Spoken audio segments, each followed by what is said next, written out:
ये है दुनिया का सबसे खतरनाक और पावरफुल पॉइंट। 30 मील की इस छोटी सी जगह को कंट्रोल करने का मतलब है पूरी दुनिया पे राज करना, और इसे ब्लॉक करने का मतलब है पूरी दुनिया को तबाह कर देना। इस पॉइंट को कहते हैं स्ट्रेट ऑफ हॉर्मुज़। स्ट्रेट्स असल में समंदर के ऐसे पतले हिस्से को कहते हैं जो दो बड़े समंदरों को जोड़ने का काम करते हैं।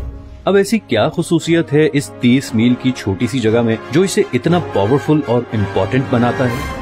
हमारी जमीन के 70% हिस्से पर समंदर हैं, और इन्हीं समंदरों के जरिए दुनिया की 80% ट्रेड होती है। किसी भी वक्त तकरीबन 50,000 समुद्री जहाज इन समंदरों को क्रॉस कर रहे होते हैं। लेकिन बदकिस्मती से इन समंदरों से गुजरना कोई आसान काम नहीं।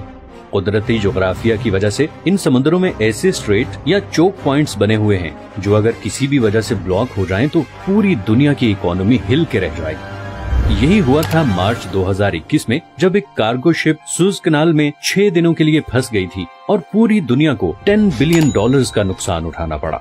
इसके अलावा भी दुनिया में बहुत से चोक पॉइंट्स हैं, जैसे कि पनामा कैनाल जो पैसिफिक और अटलांटिक ओशन के दरमियान ट्रेड को कंट्रोल करती है, केप ऑफ गुड होप जो पूरे अफ्रीकन कॉन्टिनेंट की ट्रेड फ्लो कंट्रोल करता है, स्ट्रेट ऑफ जिब्राल्टर जो कि मेडिटेरेनियन और अटलांटिक सी के दरमियान ट्रेड कंट्रोल करता है, डेनिश स्ट्रेट बाल्टिक और नॉर्थ सी ट्रेड को कंट्रोल करता है, टर्किश स्ट्रेट मेडिटेरेनियन और ब्लैक सी के दरमियान ट्रेड कंट्रोल करता है, और आखिर में स्ट्रेट ऑफ मलाका जो पैसिफिक और इंडियन ओशन की ट्रेड को कंट्रोल करता है।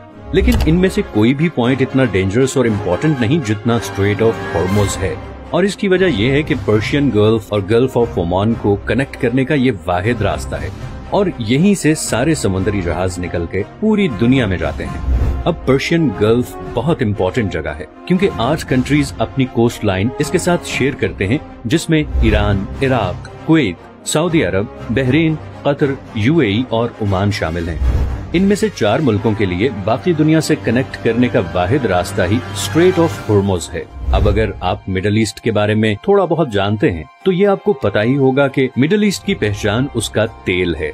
ये तेल आज भी हमारी दुनिया का सबसे बड़ा एनर्जी सोर्स है।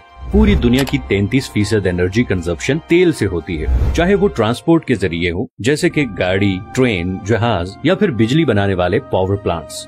इन तमाम सेक्टर्स में 70% ऑयल इस्तेमाल होता है। अब ऑयल का मसला ये है कि ये दुनिया में बहुत कम जगहों पे पाया जाता है। इस सर्कल में दुनिया का आधा तेल इन 8 कंट्रीज के पास है, और बात सिर्फ यही खत्म नहीं होती, बल्कि दुनिया के 40% नेचुरल गैस रिजर्व्स भी इसी सर्कल में मौजूद देशों के पास हैं। अब नेचुरल गैस तेल और कोयले के बाद दुनिया का तीसरा सबसे बड़ा एनर्जी सोर्स है। ब्रिटिश पेट्रोलियम के मुताबिक ईरान के पास दुनिया में सबसे ज्यादा गैस के रिजर्व्स हैं। तो हम ये कह सकते हैं कि पूरे पर्शियन गल्फ में तेल और नेचुरल गैस के इतने ज्यादा जखायर हैं जितने शायद हमारे पूरे प्लेनेट पे कहीं नहीं, और इसीलिए पूरी दुनिया की 15% एनर्जी सप्लाई इसी पर्शियन गल्फ में मौजूद कंट्रीज से आती है। और फिलहाल इस सप्लाई लाइन का पूरी दुनिया के पास कोई और ऑल्टरनेटिव भी नहीं है। लेकिन इस 30 मील के एरिया से गुजर के जाना इतना भी आसान नहीं। सबसे पहले यहाँ पे 8 ऐसे आइलैंड हैं जिन्हें हर समुद्री जहाज को अवॉइड करना पड़ता है, और ये 8 में से 7 आइलैंड ईरान के कंट्रोल में हैं। इन 3 आइलैंड्स को यूएई कंट्रोल करना चाहता था, मगर 1970 में ईरानियन मिलिट्री ने इन पर भी कब्जा कर लिया। तो इस सारे एरिया पे तकरीबन ईरान का ही कंट्रोल है। दूसरा, ये जो रेड हाईलाइटेड एरियाज आप देख रहे हैं, यहाँ पर समुंदर कम गहरा है और ऑयल टैंकर्स के लिए यहाँ से गुजरना तकरीबन नामुमकिन है। इतनी मुशक्कत के बाद पर्शियन गल्फ से निकलने वाला मेजॉरिटी तेल ईस्ट एशिया की तरफ जाता है, जिसमें से 76% तो सिर्फ 5 कंट्रीज के पास जाता है। सबसे पहले आता है चाइना। चाइना दुनिया की दूसरी सबसे बड़ी इकोनॉमी है और दुनिया में सबसे ज्यादा पेट्रोलियम इंपोर्ट करने वाला मुल्क है। चाइना की टोटल पेट्रोलियम इंपोर्ट का तकरीबन 45% इसी स्ट्रेट ऑफ हॉर्मुज़ से गुजर के आता है।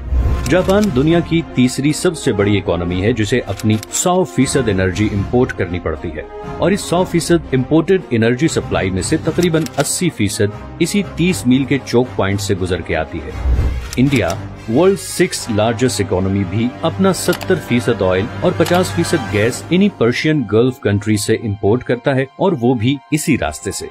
इसी तरह साउथ कोरिया, जो कि दुनिया की 10th लार्जेस्ट इकोनॉमी है, अपना 70% तेल इन्हीं पर्शियन गल्फ कंट्री से टैंकर्स के थ्रू इंपोर्ट करता है। जो उसी 30 मील के स्ट्रेट ऑफ हॉर्मुज से गुजर के आते हैं। तो अगर ये 30 मील की छोटी सी जगह किसी भी वजह से लंबे अरसे के लिए ब्लॉक हो जाए तो दुनिया की दूसरी, तीसरी, छठी और 10वीं इकोनॉमीज बिल्कुल कोलैप्स कर जाएंगी। और इसी तरह पर्शियन गल्फ में मौजूद इन तमाम 8 कंट्रीज का सोर्स ऑफ रेवेन्यू भी खत्म हो जाएगा और एज अ रिजल्ट पूरी दुनिया में एक जबरदस्त इकोनॉमिक क्राइसिस आ जाएगा। इसीलिए ये जगह दुनिया का सबसे खतरनाक और इम्पोर्टेंट चोक पॉइंट है और इसीलिए दुनिया के सारे सुपर पावर कंट्रीज की इस पे कड़ी नजर होती है। अमेरिका ने भी इसीलिए यूएई, ओमान, इराक, सऊदी अरब और बहरीन में दर्जनों मिलिट्री बेसेस बनाए हुए हैं ताकि वो ईरान पे नजर रख सके और ऑयल की स्मूथ सप्लाई को यकीनी बना सके। दूसरी तरफ ईरान पहले ही किसी भी जंग की सूरत में कई दफा ये स्ट्रेट ब्लॉक करने की धमकी दे चुका है और अगर ऐसा हो गया तो न सिर्फ ग्लोबल इकोनॉमी हिल के रह जाएगी बल्कि ऐन मुमकिन है कि वर्ल्ड वॉर 3 की भी शुरुआत हो जाए। अगर आपको ये वीडियो पसंद आई है तो इसे लाइक और चैनल को सब्सक्राइब जरूर कर लें और अगर आपके पास कोई सजेशंस हैं तो कमेंट में जरूर बताएं। मैंने अभी बहुत से इंटरेस्टिंग टॉपिक्स पे वीडियोस बनानी है तो आपकी सपोर्ट बहुत जरूरी है। अपना ख्याल रखिएगा, मिलते हैं नेक्स्ट वीडियो में।